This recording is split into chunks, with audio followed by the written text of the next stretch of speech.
So today, we're caught in the middle of this gravitational pull, this yank of American protectionism, and Donald Trump has declared that today is Liberation Day for everyone except for him.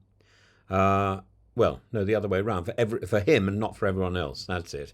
And Liberation Day not for the world economy, but for US manufacturers, launching a fresh barrage of tariffs aimed at reversing decades of trade imbalance, he says. But for the UK, this isn't merely transatlantic friction, it's an economic and political conundrum with deep implications for Northern Ireland, British manufacturing, and our post-Brexit global standing. Indeed, Brexit, dare I even say it, makes things worse. Tariffs are at heart a tax. When Trump imposes a 20 to 25% levy on UK exports, British firms are penalised not for poor performance, but for existing outside his America First fortress. And our exports to the US, which last year totalled over £60 billion, will be directly hit. Northern Ireland, already caught in a constitutional purgatory post-Brexit, now faces another blow.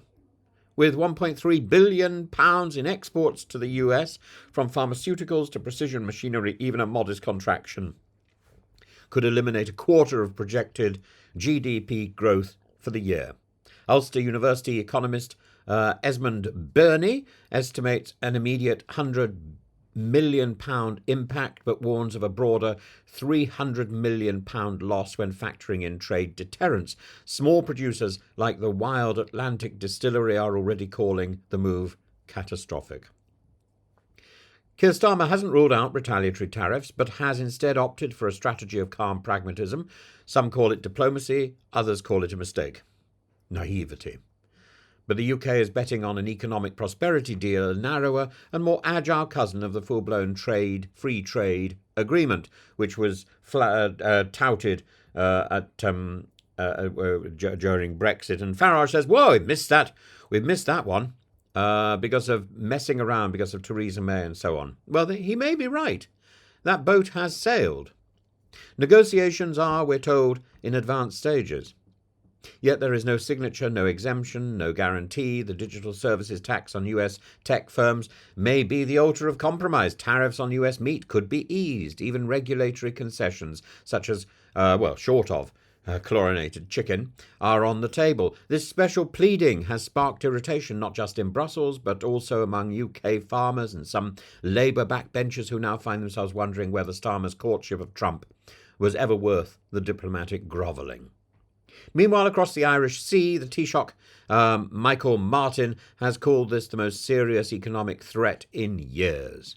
Ireland's €73 billion export relationship with the US is now at risk. The country is uniquely exposed. Its pharmaceutical and tech sectors are, in essence, American multinationals in Irish clothing. The EU response, strategic pause. Tariffs will come, but not yet.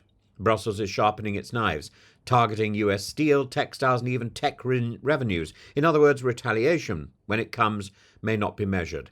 It may be nuclear. But unity is fragile. Ireland, fearing the wrath of Silicon Valley, may resist tariffs on big tech. Italy's food and wine sector is rattled. Germany's car makers, already reeling from competition with China, fear being squeezed in the middle.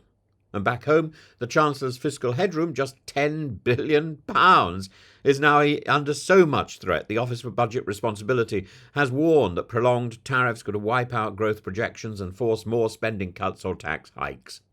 The car industry, particularly Jaguar, Land Rover and Mini, faces £6.4 billion in jeopardised exports. The pharmaceutical sector, exporting $6.6 billion to the US, warns that half the global drug market may become unaffordable for millions if prices rise. Chemotherapy, antibiotics, pain relief, all caught in the crossfire. So where do we stand?